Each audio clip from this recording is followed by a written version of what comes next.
네, 오늘 이제 두 번째 구약기간 모세오경에 대해서 저희가 같이 보도록 하겠습니다. 이 모세오경이라고 하면 우리는 창세기, 출애굽기, 레위기, 민수기, 신명기까지 5권을 모세오경이라고 부릅니다.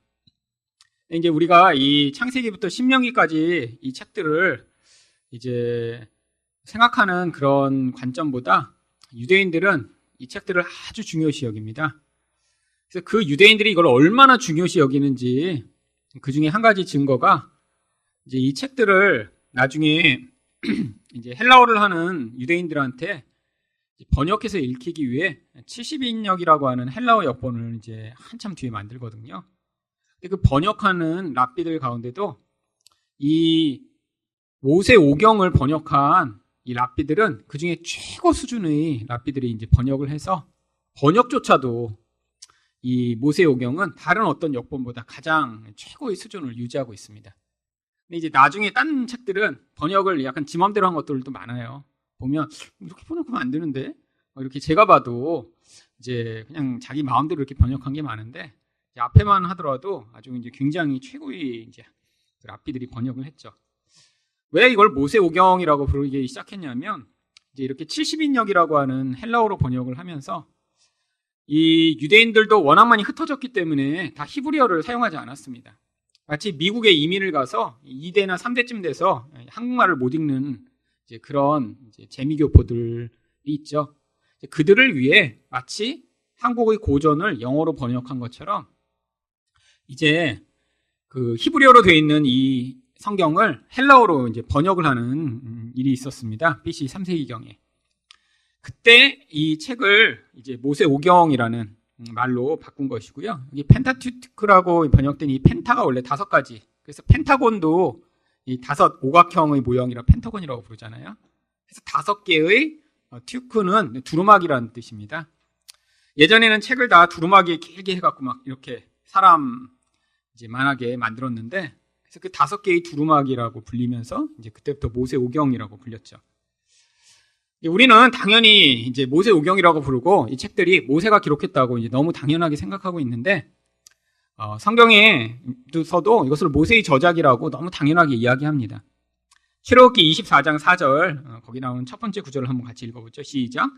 모세가 여호와의 모든 말씀을 기록하고 그 모세오경 자체에서도 이 모세가 이걸 기록했다라고 이야기를 합니다.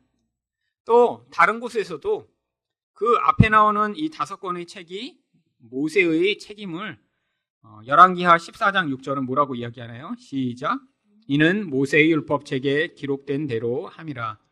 이 모세가 기록한 것을 모세의 율법책이라고 부릅니다. 또한 예수님도 이 구약의 5권이 모세의 책이라고 증언하고 계세요. 요한복음 5장 46절 말씀을 같이 읽겠습니다. 시작. 모세를 믿었더라면 또 나를 믿었으리니 이는 그가 내게 대하여 기록하였음이라. 바로 예수님이 얘기하는 이 모세가 모세오경 이 전체를 얘기하는 것입니다. 결국 예수님이 뭐라고 증언하셨어요? 창세기부터 나오는 이 책들이 자기에 대해서 기록하고 계셨다고요. 그러면 예수님도 이렇게 말씀하셨는데 사실은 우리가 당연히 이 구약 성경을 가지고 예수님 이야기를 듣고 있는 것이 그러니까 되게 당연한 거죠. 그런데 이제 우리가 이렇게 당연하게 모세가 기록했다고 생각하지만 세상에는 그렇지 않은 사람들도 굉장히 많습니다. 그걸 문서설이라고 불러요. 근데 이제 왜 이제 여러분들한테 이 문서설에 대해서 제가 지금 잠깐 말씀드리려고 하는데 왜 말씀드리려고 하면 예전에도 제가 가르치던 학생이 어디서 이제 구약 성경이 이렇게 이런 저자들이 쓴 게 아니라 사람들이 이제 짜집기 했다라는 얘기를 듣고 온 거예요. 그들이 놀래갖고 와갖고 자기는 이게 하나님 말씀인 줄 알고 여태까지 믿었는데 사람들이 이렇게 짜집기 했다면 이거 성경 못 믿는 거 아니냐고 막 흥분해서 왔더라고요. 자기 모든 믿던 신앙이 다 지금 흔들리기 시작했다고. 근데 원래는 다 너무나 당연하게 이렇게 믿고 있었는데 이제 19세기에 베라우젠이라고 하는 어떤 자유주의 학자가 나타나서 이 구약에 있는 책들이 후대에 어떠한 특별한 목적을 위해 이전 앞에 있던 어떤 이야기들을 짜집기해서 자기들의 어떤 입장을 강화하려고 각자의 문서들을 만들어 놨었는데 그것을 또 더 후대에 어떤 똑똑한 사람이 모아서 한 권의 책들로 이렇게 만들어낸 거다라고 주장했습니다. 이걸 문서 편집설이라고 부르고요. 그냥 문서서이라고 부릅니다. 그때 사용하는 특별한 용어들이 있는데 뭐 제2문서, P문서, E문서 뭐 이런 이제 문서들로 불러요. 이제 네 가지 문서가 있습니다. 원래 이제 거의 D문서까지 포함해서. 왜 이렇게 얘기하냐면 성경에 보면 어떤 때는 하나님을 여호와라고 부르잖아요. 근데 어떤 때는 또 하나님을 저희가 배운 대로 엘로힘 이렇게 부르는 데도 있고, 또 신명기 같은 경우에는 여기 나오는 특별히 어떤 예배에 대한 중요성, 제사에 대한 중요성이 나오고, 이런 내용들을 이렇게 보면서 사람들이 하나님의 이름도 이렇게 다르게 부르니까 그 저자가 다르다라고 생각을 하기 시작한 거죠. 그래서 예를 들면 제사장들이 야, 이 예배 안 드리면 하나님이 너를 멸망시킬 거야. 이렇게 사람들을 겁을 줘야 사람들이 이제 예배를 더 열심히 드린다고 생각해서 만들어낸 책이 바로 레위기다라고 그들은 주장을 했고, 그런 걸 그래서 피문서, 프리스트라고 해서 제사장 문서라고 부릅니다. 그러니까 이제 모세가 이때 기록해서 그게 전승으로 내려온 게 아니라, 예를 들면 뭐 BC, 뭐 8세기, 7세기, 그러니까 이제 이스라엘 백성들이 뭐 바벨론으로 포로된 그런 상황, 또 포로되기 전의 상황, 또 그 훨씬 이후에 이전에 이렇게 모세가 썼다라는 그 모세의 권위를 가지고 이런 책을 써서 사람들에게 어떠한 자기 의도를 전달하기 위해 썼다라고 생각을 했죠. 근데 이렇게 돼버리면 무슨 문제가 생기나요? 이게 하나님 말씀이 아닌 게 돼버려요. 사람들이 자기의 역사를 자기들이 조작을 한 거죠.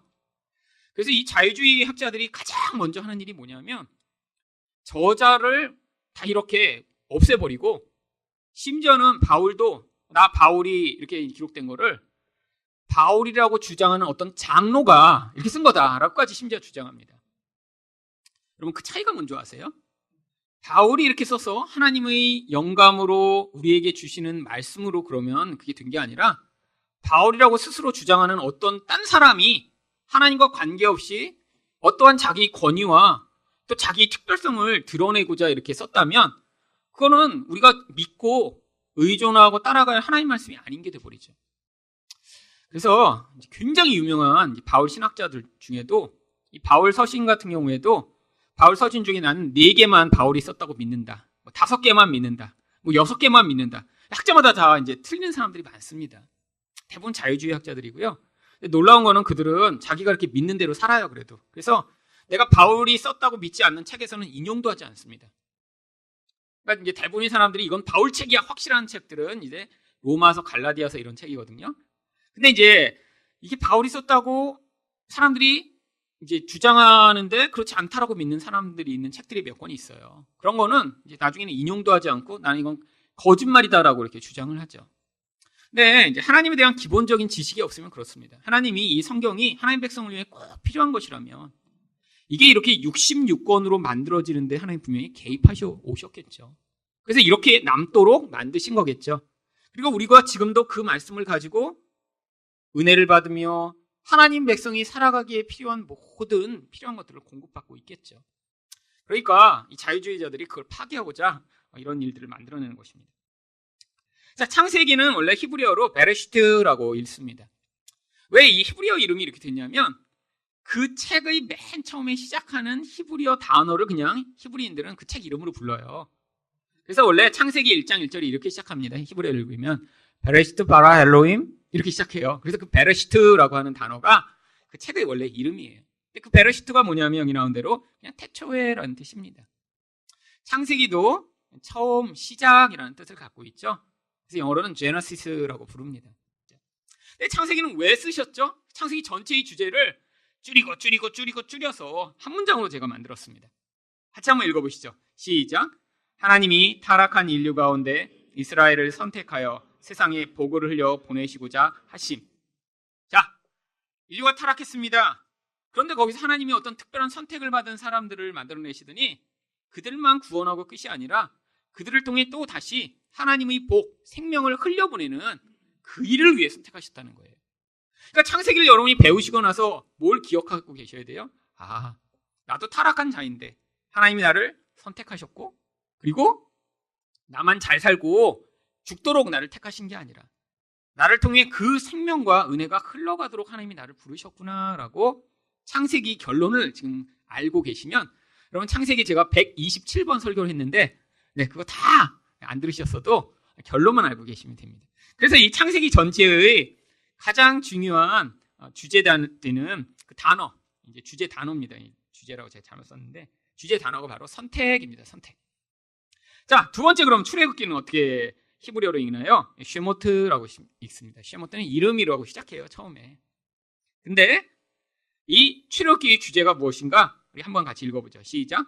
하나님이 애굽에 노예된 이스라엘을 권능과 유월절 어린 양의 피로 구원하심. 그래서 주제 단어가 구원입니다. 구원. 자, 여기 나와 있는 노예된 자들을 하나님의 권능과 또 희생으로 하나님이 구원해내시는 그 이야기가 출애굽기 전체의 주제죠. 그래서 우리와 관계 있는 거예요. 여러분이 출애굽기를 읽으시고 내가 세상에 노예돼서 이렇게 정말 노예와 같은 인생을 살 수밖에 없었는데 하나님이 그 놀라운 권능을 내 인생 가운데 개입하셨구나. 또한 예수 그리스도로 말미암는 그 희생으로 나를 구원해 주셨구나라는 걸 여러분이 출애굽기를 읽고 깨닫고 계시면 출애굽기를 잘 읽으신 것입니다. 세 번째 레위기는 와이크라라는 히브리어로 시작합니다. 이 이제 히브리어는 첫 단어니까 거기에는 이런 의미가 있어요. 그리고 그가 불렀다. 사실 이 부름이라는 건데 뭘 위해 불렀는지 이 주제와 관련됩니다. 사실 그 내용을 보시면 무엇을 위해 하나님 백성을 부르셨는지 이렇게 이야기합니다. 같이 읽어볼게요. 시작. 하나님이 이스라엘을 영적, 육적으로 거룩하게 하는 방법을 가르치심. 네, 거룩이라고 하는 것을 하나님 백성들에게 가르치시고자 하나님 불러내셨다는 거예요. 거룩이라는 게 무엇이죠? 죄가 없음입니다. 이 죄라는 것, 거기서 벗어나는 게 바로 축복을 받는 거예요. 왜 그렇죠? 죄는 영적 죽음을 가져오니까요. 영적 죽음을 가져오면 그 영적 죽음을 경험하는 인간은 악취를 풍겨내고 파괴를 만들어내고 결국은 멸망을 경험하게 되어 있습니다. 여러분, 사실 이 인간만 이런 죄로 말미암아 이런 무서운 파괴를 해요. 그렇죠? 죄는 인간 안에 무서운 욕심, 이기심을 만들어내고 결국 다른 사람을 죽여서까지 자기 유익을 취하게 만드는 그런 무서운 경향성을 만들어내거든요. 그럼 짐승들은 안 그렇습니다. 짐승들이 이렇게 사자가 아무리 힘세다고 초원에 다니는 들소 막 한 100마리 잡아놓고 거기다가 쌓아놓은 다음에 다른 사자 못 먹게 하고 그 다음에 그냥 먹으면 그냥 죽어 그러고 그냥 거기서 지키고 있나요? 아니에요. 여러분, 동물의 왕국 보면 이상한 장면들이 가끔 있습니다. 사자들이 옆에 있는데 들소들이 그냥 옆에서 풀 먹고 그냥 있어요. 근처에. 왜 그렇죠? 사자가 배부를 때. 필요한 이상으로 살생을 안 해요. 왜? 걔네들은 늘 거기 있고 내가 더 욕심을 부리지 않아도 이제 배고프면 움직이면 그때 뛰면 돼. 들소들도.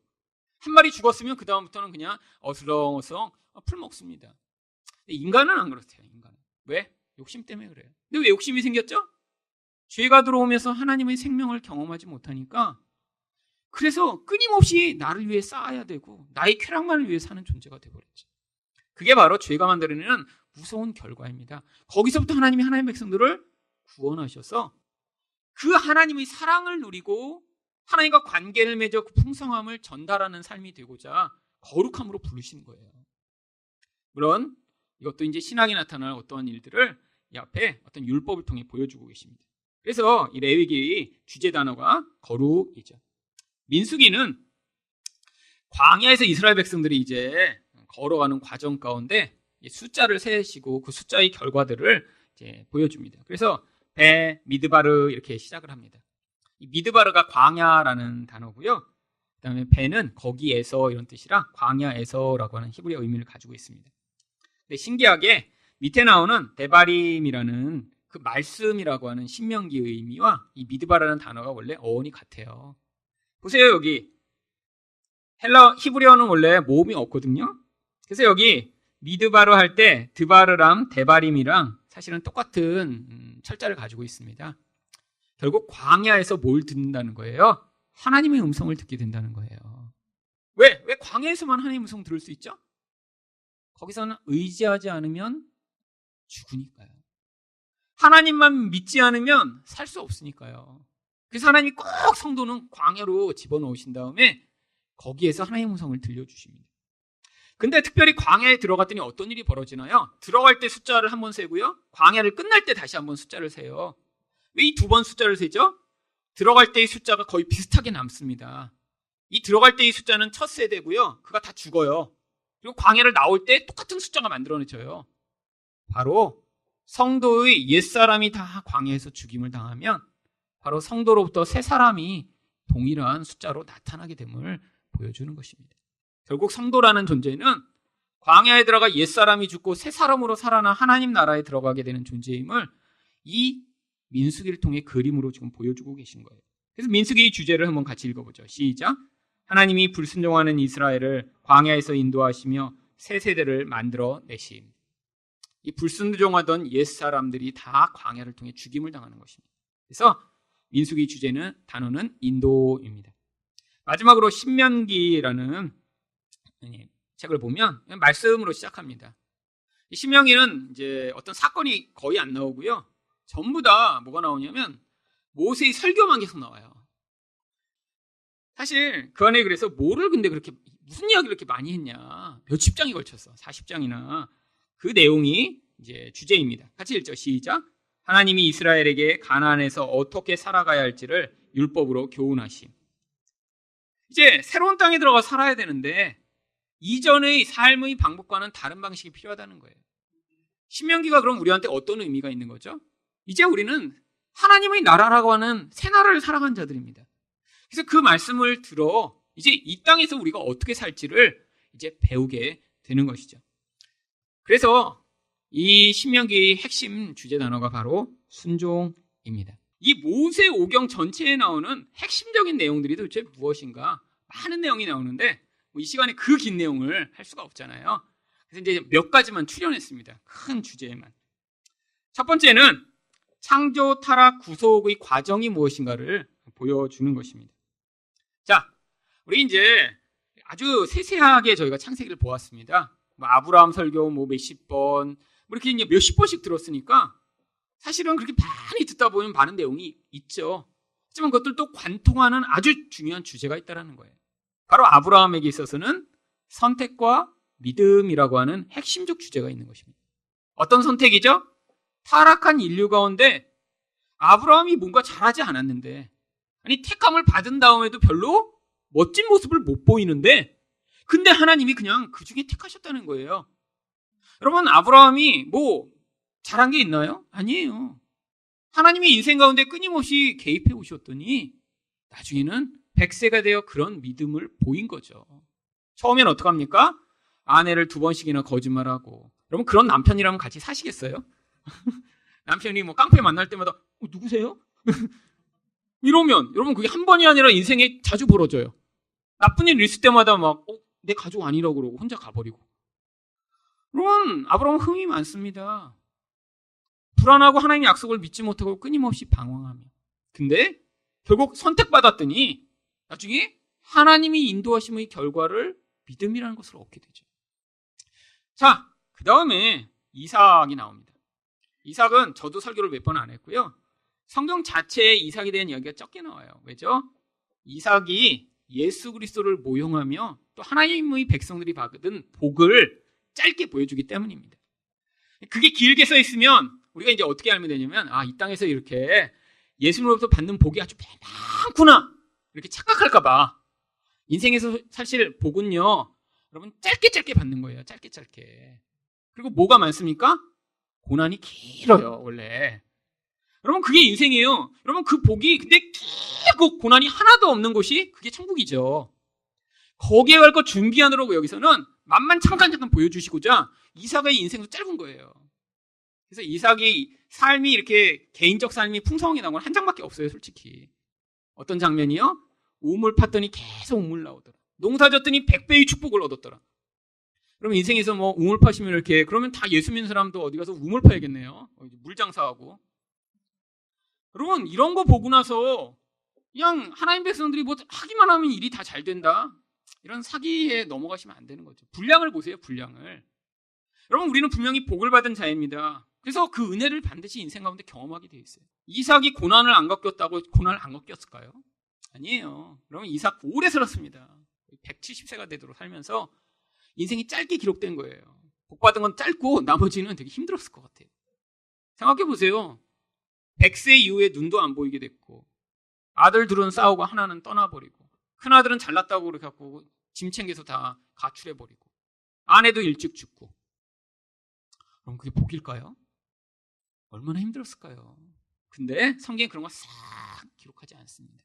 왜? 이사가 인생을 통해 하나님 믿는 자에게 주어지는 이 생명의 복이 얼마나 풍성한가를 짧게 보여주시고자 하는 거죠.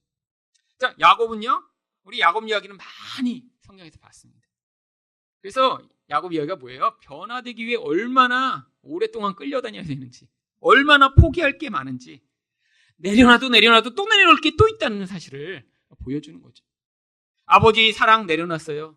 그랬더니 라헬 붙들었더니 라헬 내려놨어요. 그랬더니 또 어떻게 돼요? 요셉 붙들어요. 요셉 또 내려놓으니까 또 어떻게 돼요? 그 다음에 베냐민 붙들어요. 나중에 죽기 전에야 다 내려놓고, 하나님, 제가 이렇게 다 이제 하나님이 내 인생에 주신 결과를 받아들이겠습니다 했더니 하나님이 그제서야 요셉도 돌려주시고 베냐민도 돌려주셔서 이제 내가 편안히 눈을 감게 됩니다. 그러고 죽는 거예요. 여러분, 변화라는 게 이런 과정이라는 걸 보여주는 거죠. 요셉이요, 하나님의 통치의 결과를 보여줍니다. 여러분, 하나님이 통치한다는 게 무엇이죠? 성령으로 말미암아 하나님의 지혜를 받아서 세상이 흉년으로 다 죽어가고 있어요. 여러분 지금 보이시지 않나요? 아니요. 여러분 대부분이 근데 못 보고 계세요. 왜요? 이 흉년은 영적 흉년이기 때문이죠. 사람들이 밥은 먹고 있는데 지금 정말 다 죽어가고 있어요. 가정들은 훨씬 더 많이 깨지고 있고요. 정신병원에 입원하고 공황장애에 시달리고 불안장애에 시달리고 살지만 매일 죽고 싶어서 몸부림치고 차라리 죽는 게 낫겠다라고 생각하고 젊은이들은 다 소망을 포기하고 정말 좌절하고 살아가는 사람들이 점점 늘어나는 이 시대예요. 지금 흉년의 시대죠. 이 흉년 가운데 요셉이 뭘 했나요? 창고를 열어 그 창고를 통해 생명을 공급하기 시작합니다. 자기만 먹고 끝나는 게 아니에요. 내가 창고를 많이 지어서 부유하게 돼서 나 혼자 먹고 잘 사는 게 아니라 자기 가족, 친척 다 초대하고요. 그 나라와 인근 나라들까지 그 생명의 양식을 공급하기 시작합니다. 이게 바로 하나님 나라라는 거예요. 그래서 그걸 보여주는 거예요, 요셉이요. 족장들의 인생을 통해 여러분 이전 삶과 전혀 다른 삶을 살죠? 만약에 이렇게 구원받지 못했다면, 선택받지 못했다면 어떻게 살겠어요? 제가 지금 말씀드린 것과 정반대의 삶을 살아가고 있겠죠. 근데 우리 인생 가운데 그래서 이런 선택이 있어서 니네가 이렇게 변화되고 있다는 걸 보여주는 것입니다. 근데 이게 한 개인의 문제가 아니라는 것입니다. 바로 성도의 인생, 교회라고 하면 이런 구원의 여정을 반드시 겪는다라는 걸 보여주고자 그 다음에 이스라엘 백성들을 집단으로 선택하셔서 하나님이 그들을 어떻게 구원하시는지를 보여주는 것입니다. 그래서 그 다음 이스라엘 백성의 이야기가 나오는 거예요. 자, 여기 나와 있는 이 창조 타락 구속의 모형적 과정을 한번 그림으로 보겠습니다. 출애굽기 출애굽부터 해갖고 지금 홍해, 시내산, 광야, 가나안이라고 이제 써놨는데, 여러분 이게 이제 성도의 인생 가운데 나타나는 구원의 또 그림적 모형입니다. 맨 처음에 이제 애굽에 살고 있었죠. 근데 애굽이라는 곳은 어떤 곳인가요? 바로라고 하는 자가 이제 사람들을 압제합니다. 뭘 위해 압제하죠? 자기 피라미드, 자기 집을 짓고자 사람들을 데려다가 여기다 하루 종일 노동을 시켜요. 근데 노동하다가 이제 힘들어 지쳐 죽을까봐 자꾸 뭘 먹이죠? 마늘, 부추 이런 걸 먹여요. 이게 뭐예요? 강장제. 그래서 더운데 땀 흘리다 그냥 죽어버릴까봐 이런 자극적인 향신료를 자꾸 먹여갖고 힘내서 살게 하는 거예요. 힘내서 뭐예요? 마귀를 위한 집을 짓게 만드는 것입니다. 놔주질 않아요. 하루 종일 죽을 때까지 일하는 거예요. 태어나서 죽을 때까지 이 바로의 압제 가운데 살아갑니다. 채찍을 맞으며 학대당하고. 이게 바로 영적으로 성도가 구원받기 전의 상태라는 거죠. 마귀에 노예되면 뭐예요? 다 자기 집 짓는 줄 알아요. 다 자기 영광을 위해 사는 줄 아는데 그게 뭐 하는 거예요? 마귀의 집 짓는 일입니다. 거기서 벗어나지 못해요. 마귀는 계속 그런 자들에게 뭘 주죠? 향신료를 줘요. 옛날에는 마늘, 부추 줬는데 요즘 뭘 주죠? 마약도 주고 술도 주고 담배도 주고 돈의 쾌락도 주고 명품 가방도 때로는 줄 때가 있습니다. 그래서 사람들이 그거 하나 받으면 야 맛있다 좋다 이러면서 못 벗어나는 거예요. 이게 바로 세상 사람들입니다. 물론 그걸 받아 먹고 잘 누리는 사람도 있죠. 다른 사람보다 더 많은 명품 가방 갖는 사람이 있고요. 더 좋은 차 타는 사람이 있죠.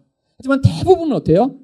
소수의 그 사람들 외에는 못 갑니다. 그래서 뭐래요? 짝퉁 가방 들고 그 다음에 이제 부러워만 하는 거죠. 그게 더 비참한 인생이에요. 똑같이 비참해요, 사실은. 부러워하나 그걸 가지고 내가 행복하다고 착각하고 있나. 나 마귀에게 뭐 한 거예요? 속아 넘어가고 살고 있는 인생입니다. 근데 그렇게 똑같이 살고 있던 자들에게 하나님은 어떻게 하세요? 이들을 택하셨대요. 그리고 나서 어떻게 하십니까? 바로 세상을 심판하여 이제 구원이라고 하는 이 길로 끌어오셔야 되는데 마귀가 안 놔줘요. 절대로. 그럼 마귀가 그냥 순순히 놔주겠어요? 자기 밥인데요. 끊임없이 이러면서 파괴하고 미워하고 원망하고 이러고 살고 있는데 놔주겠어요? 그러니까 하나님이 권능으로 개입하십니다. 권능으로. 여러분 그래서 예수 처음 믿는 가정에는 이런 기적과 같은 일들이 늘 나타나게 돼 있어요. 근데 그렇게 돼서 정말 그때 그냥 바로 천국으로 직행하면 되는데 하나님이 그렇게 하시지 않고 어떻게 하십니까? 건너는 길에 또 뭐가 이렇게 딱 자리 잡고 있어요? 홍해가 가로가고 있어요. 홍해가. 이걸 또 한번 지나야 돼요. 홍해를. 여기서 뭘 해야 된다는 거예요? 영적으로 죽었다가 살아나는 것입니다. 이걸 그래서 홍해를 신약성경에서 뭐라고 부르죠? 세례라고 부르는 거예요. 세례. 세례가 뭐죠? 이제 내 육신으로 사는 게 아니라 내가 이렇게 물에 들어가서 죽고 예수로만 살 수 있겠구나. 이 과정을 거쳐야 진짜 예수 믿는 사람 된다는 거예요. 여러분 이거 그냥 교회 와서 이렇게 머리 물 묻히는 세례 얘기하는 거 아닙니다. 이거 안 건너고 이렇게 여기까지 왔다가 나 이거 건너기 싫은데요. 돌아가면 이 사람은 어떻게 되는 거예요? 구원으로 참여 못하는 거예요. 여기 와서 정말 내가 이제 예수로 살아야겠구나. 내가 예수 믿어야 되겠구나. 예수 없으면 난 죽는 거구나. 끝이구나. 이 고백하며 여기에 믿음으로 이 바다를 건널 때 하나님이 여기 마른 땅을 내시며 지나가게 하시고 거기에서 구원 임하는 것입니다. 근데 이렇게 되고 나서 바로 어디로 가나요? 바로 그 다음에 시내산 앞에 갑니다. 시내산 앞에서 하나님이 이제 여기다 놓으시고 여기서 언약을 맺으세요. 나는 너희 하나님이 되고 너희는 나의 백성이 되라. 그리고 이들에게 뭘 주십니까? 십계명을 주시죠. 이 시내산에서 십계명을 받고 이들이 여기서 1년 동안 머뭅니다. 왜? 말씀을 배우는 시간을 갖는 거예요. 이제 기본적인 거 배우는 거예요. 여러분들도 그래서 교회 오셔서 기본적인 거 배우시는 거예요. 지금 이거 배우시는 거예요. 창세기 다음에 출애굽기 있구나 이제 배우시는 거예요. 그 다음에 출애굽기 주제가 뭔지 이제 배우시는 거예요. 기초하는 거예요. 지금 기초반이에요. 기초반. 자, 이런 거 배워서 기본적으로 하나님이 이런 분이고 구원이라는 게 이런 것이고 예수 믿는 게 이런 거구나 이렇게 배우고 나면 기본을 배웠어요. 이제 기본을 배우고 나면 어떻게 하세요? 기본을 배운 자들을 집어넣으시는 곳을 광야라고 부르는 것입니다. 광야. 자, 이 순서가 중요합니다. 순서가. 아직 내가 내 인생이 광야가 아니다. 그럼 뭐 하신 거예요? 기본도 아직 못 배우시고 여기 지금 머물고 있는 거예요. 그냥. 기본을 배우시면 인생 가운데 반드시 어디로 들어가야 돼요? 광야로 들어가게 돼 있어요. 인생에 내가 광야가 많이 지났다 그러면 기본을 옛날에 좀 배우셨나 보죠. 근데 어설프게 배우고 들어가면 죽습니다. 여기. 잘 배우고 가야 돼요. 열심히 해야 됩니다. 열심히. 앞으로 광야 이제 아직 제가 볼 때 지금 덜 들어가신 분들 많아요. 들어갔다가 이렇게 너무 힘들어서 발 빼고 지금 다시 시내산 밑에서 지금 아직 20년째 교회 다니시는 분 많아요. 여기가 좋사오니 여기 가면 힘들 것 같아. 그래갖고 이제 중간에 또 이렇게 엘린 같은 물샘이 있거든요. 이렇게 엘린 같은 종려나무 밑에서 이렇게 샘 나오니까 여기 그냥 계속 살래요. 그러고 이제 여기 계속 있는 분들. 여기 이제 들어가야 됩니다. 들어가면 어떻게 돼요? 이제 39년 정도 여기 돌아야 돼요. 계속 돌아. 근데 들어가서 어떻게 돼요? 첫 세대가 다 죽어야 돼. 가서. 근데 하나님이 그 첫 세대를 왜 죽이신다고 그랬어요? 바로 새 세대가 첫 세대의 죄악을 업고 가며 그게 얼마나 참혹하고 더러운 것인가를 여기서 고백하게 돼서 들어갈 때 숫자랑 나올 때 숫자가 똑같이 나오는 거예요. 여기 계신 분들이 이 광야를 지나면 뭘 경험하는 거예요? 여러분 안에 선한 게 없다는 걸 고백하기 시작하는 거예요. 갔더니 부족한 게 많아. 뭐야 이게? 불평, 원망, 탐욕 이런 걸 계속 표출해내는 거예요. 사람들이 죄악을 표출한 것마다 막 이름이 생깁니다. 예를 들면 막 메추라기 달라고 막 욕심을 부리다가 메추라기 입에 깨물고 거기서 죽어. 그래갖고 그것을 탐욕의 무덤이라고 부르죠.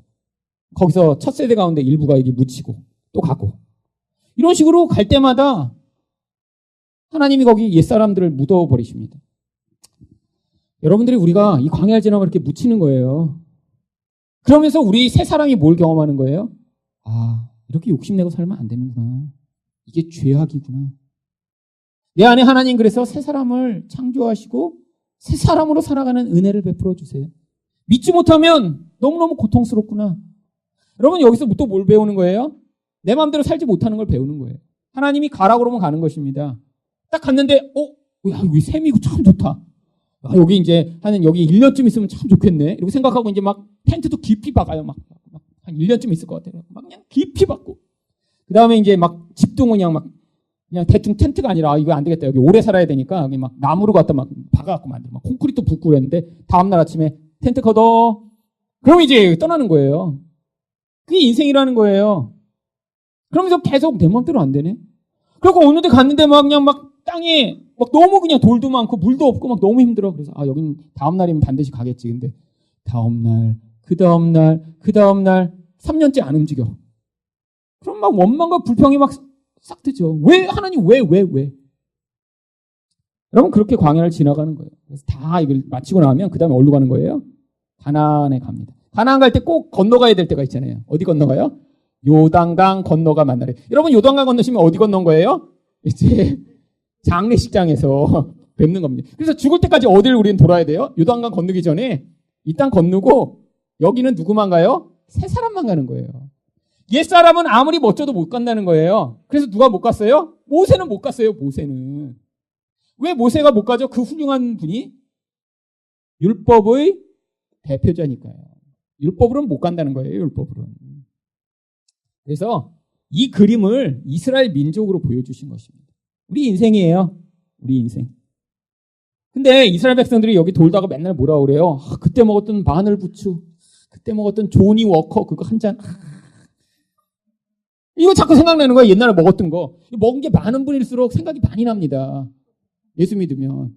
저처럼 옛날에 먹었던 게 없는 사람은 그냥 칠성사이다 이런 것만 생각나는데 옛날에 뭐 술 종류대로 드셨어 봐요. 여기 갈 때 자꾸 생각나요. 자꾸. 그래서 차라리 이거 안 하고 가는 게 낫습니다. 또 했다고 못 가나요? 아니에요.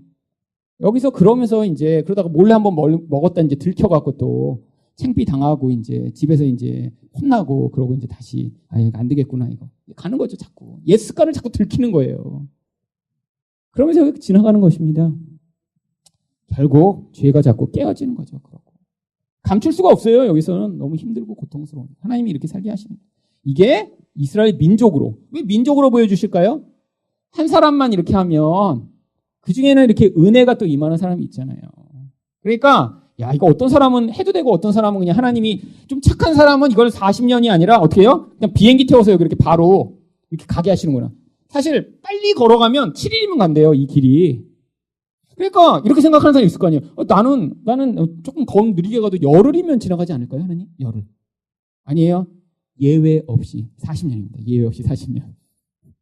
그러면 40년 인생을 얘기하는 거예요. 인생.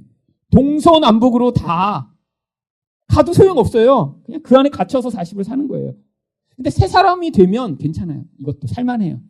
여러분 생각해 보세요. 새 사람은 애국 경험이 없습니다. 옛날에 먹었던 걸 기억을 못해요. 마늘? 그게 뭐예요? 몰라. 옛날에 맛봤던 게 없으니까 지금 먹는 그 맛나가 좋아요. 그 지금 있는 걸로 다양한 요리를 만들어 먹어. 아침엔 죽으로 먹고 점심엔 부침개로 해 먹은 다음에 저녁에는 그걸로 스테이크 겸용해서 쫄깃쫄깃한 만나 스테이크를 만들어 먹고. 그러면서 그냥 적응해서 잘 살아요. 감사해요. 근데 옛날을 경험한 사람들은 이게 안 돼요. 안 돼요. 왜? 자꾸 옛날 게 비교되거든요. 예수라는 것만으로 못 사는 것입니다. 그래서 자꾸 이거 분리해서 여기 떨어뜨려 내시는 거죠. 이걸 이스라엘로 이 출애굽기부터 신명기까지 보여주시는 것입니다. 자, 그 다음에 이제 이 책에서 나타나는 되게 중요한 또 내용 중에 하나가 언약과 율법입니다. 언약이라는 건 무엇인지 이제 말씀을 여러 번 드렸는데 언약의 핵심은 하나님이 자기의 생명을 담보로 하나님 백성과 약속하심을 보여주는 거죠. 그래서 이 언약에는 이제 언약의 핵심적인 내용이 여기 나온 대로 몇 가지가 나오는데요. 자, 처음에부터 한번 같이 읽어볼게요. 시작. 하나님은 이스라엘을 택하여 그들과 함께 거하여 통치하고자 하신다. 하나님이 택하신 게 뭐예요? 그냥 택하신 게 아니라 통치를 원하시는 거예요. 우리를 다스리시기 원해요. 왕으로. 두 번째 B 읽겠습니다. 시작. 하나님은 이스라엘에게 땅을 주신다. 통치하시는데 땅이 필요하죠.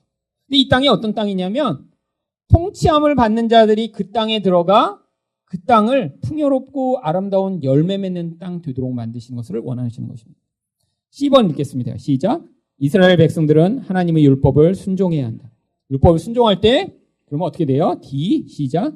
이스라엘이 순종하면 축복을 받고 불순종하면 저주를 받게 된다. 바로 이 언약의 핵심 내용이 이 안에 담겨 있는 것입니다. 우리도 선택을 받았어요. 근데 그냥 선택하신 게 아니라 선택하여 하나님의 뜻이 이루어지는 인생을 살며 그것을 통해 그러면 우리에게 땅을 주신다는 거예요. 그 땅에 들어가 어떻게 돼요? 순종하면서 하나님의 축복을 그 땅에 흘려보내 풍요로운 열매 맺는 인생 되도록 하나님 지금 부르셨다는 거예요. 자, 그 다음에 이제 이 언약 가운데 우리가 잘 지켜야 될 율법의 내용이 이제 나오는데 그래서 이 출애굽기 레위기는 전체가 거의 많은 부분이 이 율법입니다. 근데 율법의 핵심적인 내용이 첫 번째 성막법, 또 제사법, 성결법 그 외에도 많은 율법들이 있는데 큰 묶음 단위로 나온 것만 여기 이제 써놨어요. 성막법은 뭐겠어요? 예배라는 것이 얼마나 중요한 것인가 예배에 관해 가르치는 것입니다. 그러니까 우리 성도의 인생 가운데 예배 없이 하나님의 생명과 은혜를 누릴 수 없다는 거예요. 결국 성도가 예배를 멀리하고 예배에 관심을 기울이지 않고 내 인생이 예배와 관계없는 삶이 되면 어떻게 된다는 거예요? 점점 저주와 같은 그 현상이 인생 가운데 나타나게 되는 거죠. 그래서 우리도 마찬가지입니다. 난 교회 안 다니고 그냥 예배 안 드리는데 혼자 예수님 잘 믿어. 이런 분들 가끔씩 있어요. 여러분, 이런 분들이 뭐 하는 거예요?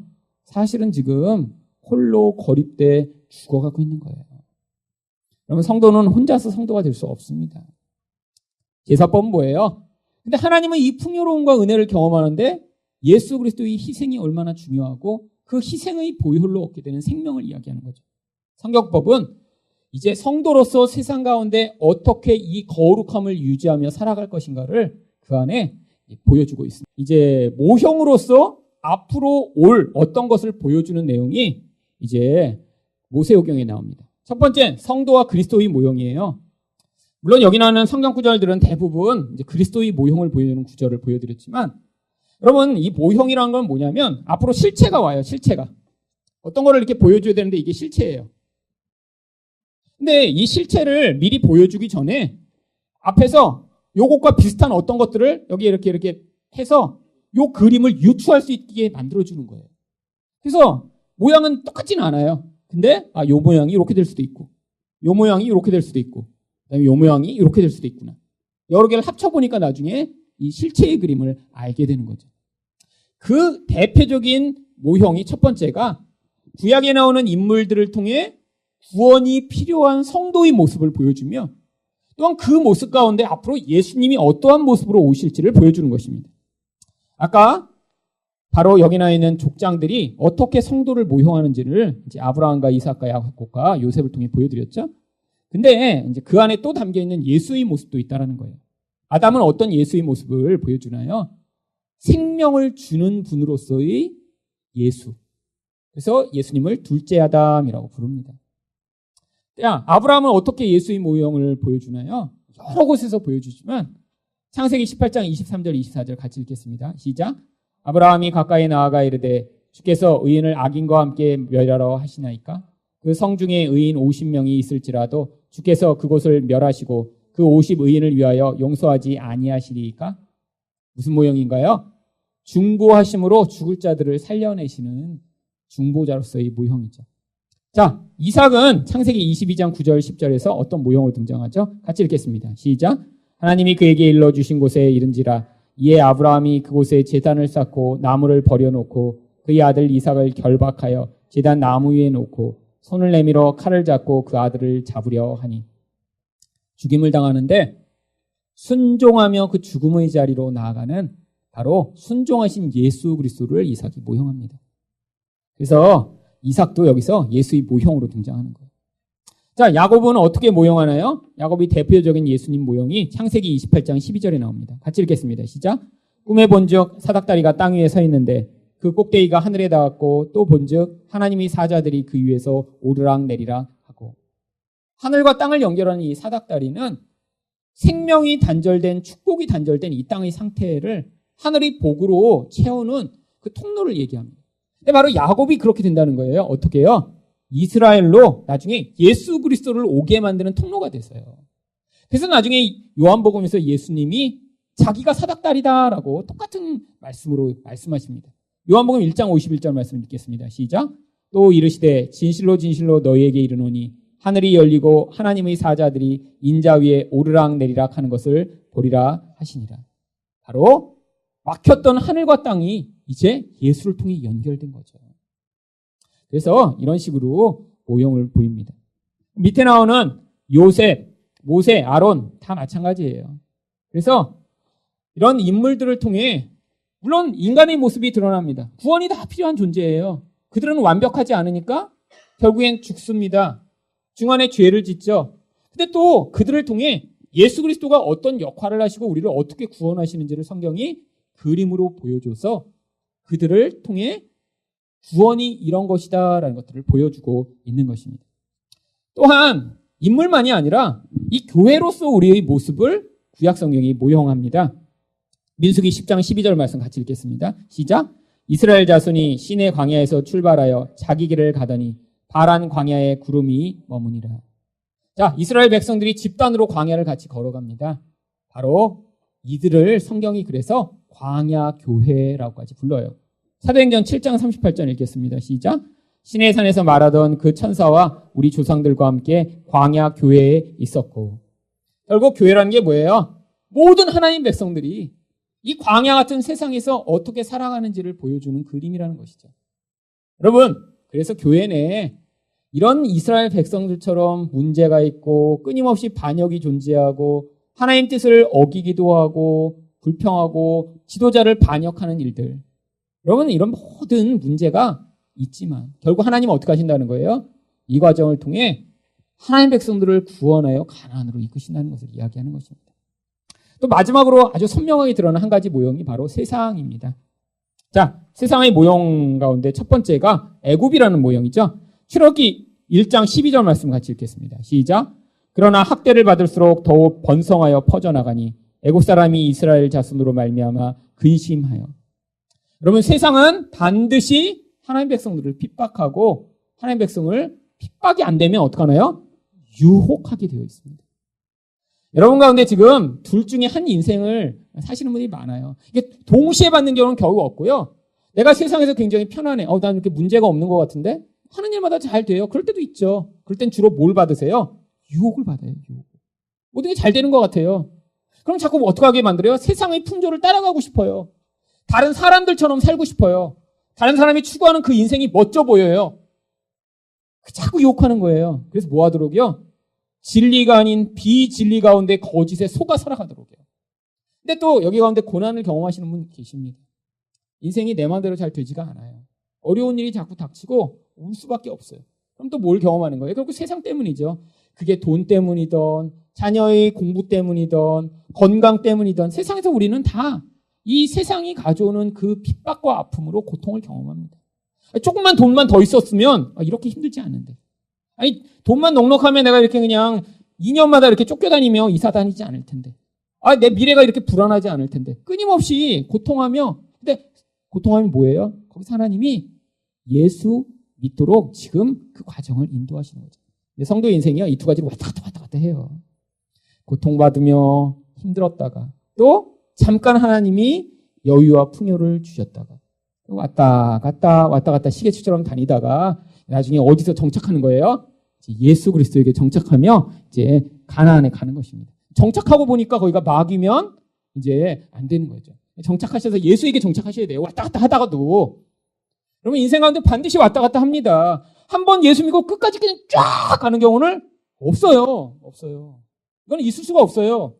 그래서 여러분이 예수 믿으면서 이렇게 뭐 실수하고 실패하고 유혹받고 이거에 너무 이렇게 개의치 마세요. 그 과정이 구원받는 과정이거든요.